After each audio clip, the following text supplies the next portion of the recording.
Termina 2024, un año intenso en lo informativo que arrancaba con una Nochevieja en Ferraz, sede del Partido Socialista, donde se congregaban manifestantes para protestar contra la ley de amnistía, unas protestas que acabaron esa misma noche con un apaleamiento de un muñeco del presidente del gobierno, Pedro Sánchez. Una ley de amnistía que durante los primeros meses del año siguió marcando la actualidad política, con muchas protestas por parte de la derecha española. A pesar de ello, el gobierno consiguió sacar adelante la ley el 30 de mayo después de un acuerdo con Junts y Esquerra Republicana. Aunque eso sí, el expresidente de la Generalitat, Carles Puigdemont, sigue sin haber sido amnistiado por completo, ya que el Tribunal Supremo decidió durante este año no amnistiarle el delito de malversación. Aunque eso no impidió que en agosto se produjera la vuelta de Puigdemont a España, aunque eso sí, en condición de fugado. El expresidente lograba que los Mossos de Escuadra, encargados de su detención, le perdieran la pista y así huir del país nuevamente. Eso sí, después de dar un discurso ante una multitud en el Arco del Triunfo de Barcelona. Quien sí regresó a España fue la secretaria general de Esquerra Republicana, Marta Rovira, que se encontraba en Suiza desde hacía 6 años, después del archivo de la causa de Tsunami Democratic por un error del juez Manuel García Castellón. Aunque la ley de amnistía no ha sido el único frente abierto que ha tenido el gobierno durante este año. Saltaba en febrero la noticia de la detención de Koldo García Izaguirre, el que fuera asesor del exministro de Transportes José Luis Ábalos, por un caso de presunta corrupción en la compra de mascarillas durante la pandemia del COVID-19, una detención que daría inicio al caso Koldo. La primera consecuencia de este caso fue la expulsión de Ábalos del PSOE, después de su negativa de dejar el escaño y de pasarse al grupo mixto, y a pesar de su colaboración y de su declaración voluntaria en calidad de imputado, a finales de año el Tribunal Supremo pedía al Congreso levantar la inmunidad del exministro por apreciar claros indicios de delito. A raíz de este caso también conocíamos el nombre del empresario Víctor de Aldama, supuesto conseguidor de la trama, que en su declaración ante el Tribunal Supremo apuntó a varios miembros del gobierno, aunque sin aportar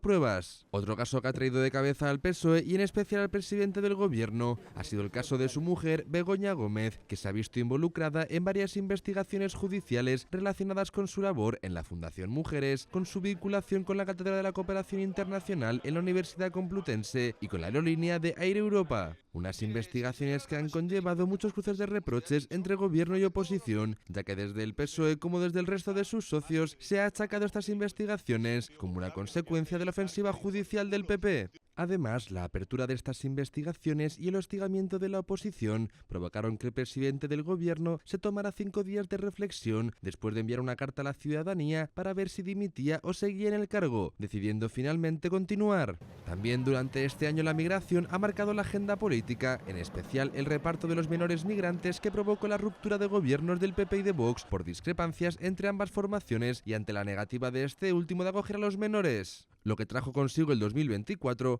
fue el desbloqueo después de 5 años del Consejo General del Poder Judicial después de un acuerdo entre el PSOE y el PP que llevaba bloqueando la renovación desde que abandonó la presidencia del gobierno. Este acuerdo culminó con el nombramiento de Isabel Perelló como presidenta en septiembre. También este año la vicepresidenta tercera del gobierno y ministra para Transición Ecológica, Teresa Rivera, abandonaba el Ejecutivo para poner rumbo a Bruselas, donde ha sido nombrada como vicepresidenta ejecutiva para una transición limpia, justa y competitiva de la Comisión Europea. Mientras tanto, en España sus carteras las asumía Sara Agesen. 2024 además ha sido un año de citas electorales. En Euskadi el PNV logró mantener el gobierno con el lehendakari Imanol Pradales después de un apoyo del Partido Socialista de Euskadi, ya que el PNV empató en escaños con Euskal Herria Bildu. En Cataluña se dio la sorpresa después del triunfo del PSC encabezado por Salvador Illa, que logró un acuerdo con los comuns y con Esquerra Republicana para convertirse de esa manera en el primer presidente no independentista desde el año 2010. Además, se votó en junio en las elecciones para el Parlamento Europeo, donde el PP se alzó con la victoria por un margen muy estrecho frente al PSOE, aunque la noticia vino desde Sumar, donde su líder, la vicepresidenta segunda y ministra de Trabajo, Yolanda Díaz, dimitía como consecuencia de los resultados en los que solo obtuvieron 3 escaños. Aunque en la recta final del año Yolanda Díaz volvió a ser noticia, ya que su ministerio y los sindicatos Comisiones Obreras y UGT suscribieron un acuerdo para reducir la jornada laboral hasta las 37 horas y media, con el compromiso de que empiece a aplicarse en 2025, aunque como ya anunciaron, este acuerdo tiene que pasar aún por el Congreso de los Diputados.